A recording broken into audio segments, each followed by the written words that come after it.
Today,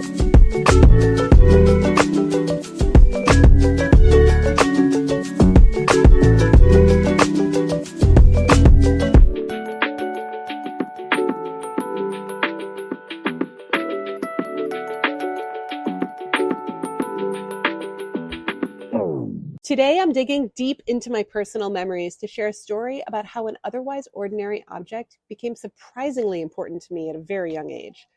I'm curious whether you'll be able to relate. I hope you enjoyed today's episode.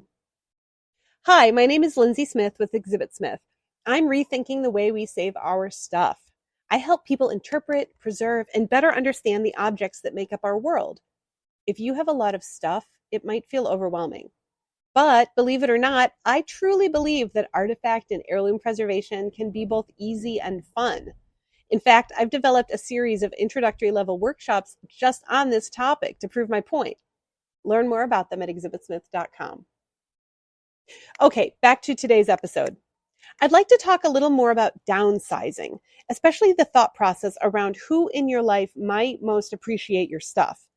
And I'm not talking about all your stuff in a big lump, but rather particular objects that hold special meaning. When looking to downsize and potentially give some of your possessions away to friends and family, I encourage you to be proactive in asking what items they might be interested in. This seems like a no-brainer, right? It'll help with planning and organization and all of that. But at the same time, you might be surprised to learn how your stuff has or has not affected those around you. Okay. Here's a scenario. Think of yourself as a kid and you're visiting an older family member's house. Now, little you walking through the door might not have noticed the formal portrait that was hanging above the fireplace or the fancy crystal vase on the shelf, right? Maybe you couldn't care less about the things that were most important to the homeowner. Actually, I'm going to save that discussion for a different episode because that's a whole subject on its own. But perhaps there was something a little less obvious that you were always excited to see. Maybe a favorite pillow to curl up with. Now, my maternal grandmother had some amazing velvety plush animal print throw pillows all over her amazingly decorated mid-1960s house. They were fantastic. I thought they were the coolest things ever. Or maybe there was a figurine tucked away on a shelf. Perhaps it was the closest thing to a toy in the whole house. So that's where child version of you gravitated. Or maybe it was the quirky cut glass candy dish on the coffee table that was always filled with peppermints. Okay, who am I kidding? The dish was filled with, butterscotch, the Werther's Originals, right? Or maybe those candies that had the wrappers that made them look like strawberries. Or those little round, bumpy red things that I think were supposed to be raspberries. You know what I'm talking about, right? Anyway, do you understand where I'm going with this? The things that might be most important to your loved ones, the objects that made them feel the most connected to you and your experiences together, may not even be the items that are on your radar. Here's another example. If you've been staying in someone's guest room for years, every Thanksgiving you go to Aunt So-and-so's house and you spend the night in her guest room, you'll probably feel more connected to the items that were in that room, right? Than to whatever they kept on their dresser or tucked away in their desk drawer. Things like that. So here's an example that's very personal to me. I mentioned it very briefly on social media a while back, but otherwise I don't know if anyone knows this story at all, even within my family. It's just locked away in my head. And yet it remains really important to me, even podcast worthy. Okay. My paternal grandmother died when I was 8. She lived far away, so we didn't get to see each other very often, maybe a couple times a year. And I'm very sad to admit that I honestly don't have many memories of her. But I remember their little house. It was a small, cozy, one-story home in a retirement community in Central Florida, sunny and surrounded by palm trees. I remember the layout of their front room. I remember the basket of grapefruit hanging in the kitchen more than I actually remember the kitchen itself. And I do remember that I was too young to go in the hot tub in the community center's pool house. And for some reason, I remember their bedroom. Perhaps because my grandma was sick for a long time before she passed away, or perhaps for some other happier reason that I no longer remember. This was decades before smartphones, and I don't think I have a single photo that shows the inside of their house. Um, but I do have a few of these very distinct snapshots seared in my mind. You know, it's one of those if only moments. If only I could bring those images back to life or pull them from my mind's eye and put them on paper. When my grandma passed away, she left me her upright piano, something she always had in her home but had never learned to play. According to my dad, playing the piano was very important to her, and it's still a bit of a mystery why she never took lessons, even in her retirement years. So while I knew that her piano was a prized possession and that I was very fortunate to receive it, and I was very thankful too, I didn't quite understand what the big deal was. A piano is a piano is a piano. Now, I will say that that piano turned out to be very instrumental. Sorry about the pun. Not sorry about the pun, honestly. In my personal musical development, let's just say that I've had a lot of music in my life. It started shortly after she passed away. I'm sure I'll get to all my music stuff at some point. Just stay tuned, I guess. But I never really felt a personal connection to that piano. As a side note, the piano still lives at my parents' house.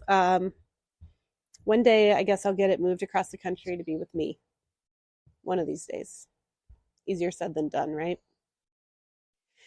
So anyway, I was and continue to be very appreciative of this gift she left me, but my feelings toward it were more transactional. I mean, again, she never played it because she never learned. I don't think I even ever heard anyone play it. But I do remember it was in their home, and I remember where it was. So I suppose that's something to cherish.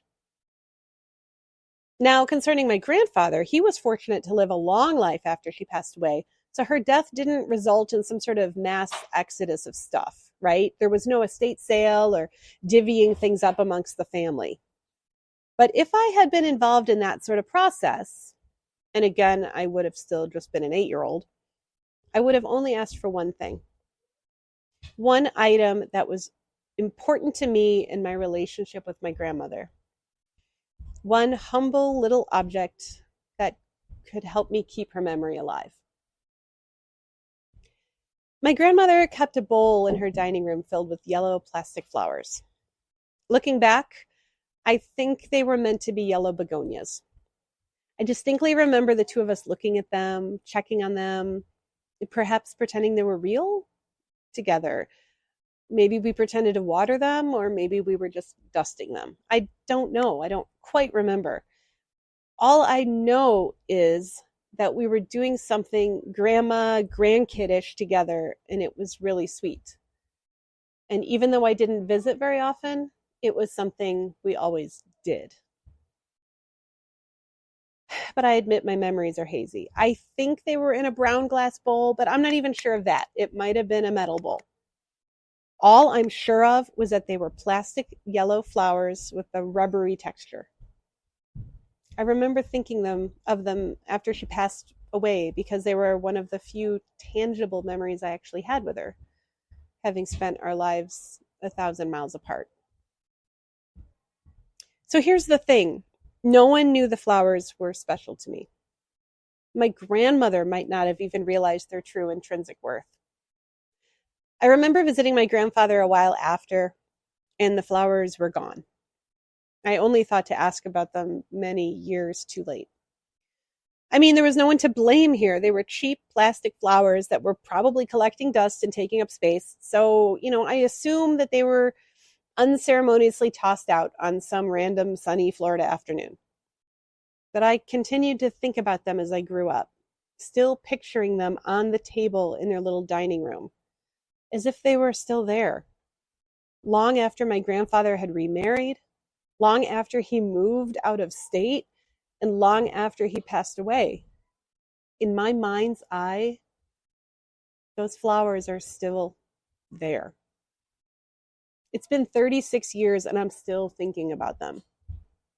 These little plastic flowers. When I think of her, I think of those flowers.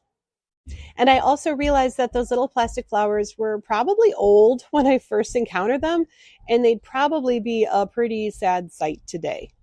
I mean, rubbery plastic flowers don't last forever. And that's also a topic for another episode, but that's not the point. Oh, how I wish I had those little plastic flowers to hold on to so we could both grow old together. The point to all this is when you're thinking about what items to pass along to family and friends, don't assume you know what's best to keep your memories alive. They might have memories that are stronger, more personal, and more random than you could have ever dreamed. Now, it might take a while to get people to really think about what is important to them and find the right words in which to articulate it. So if at first they shrug you off with a, I don't know, or a, I don't want anything, or nothing matters, or something like that, because people don't want to talk about these kind of things, give them time. Ask questions in a different way or using different words. And quietly observe how they navigate your space and use their things when they're around you. It takes time for people to identify and understand their memories, especially if they're happening in real time. It might take days or months or subsequent visits for them to realize how important these moments really are. But once they start to consciously think of the things that are important to them, and at the same time, the things that are not important to them, whether you're looking to give them away or not, what a wonderful conversation that will be. I hope you've enjoyed today's story and episodes and my thoughts. I invite you to subscribe to my podcast. And once again, you can see everything Exhibit Smith is up to at exhibitsmith.com, including grabbing some free downloadable resources that may help you along on your journey of stuff. Thank you so much for listening. I'm already looking forward to the next episode.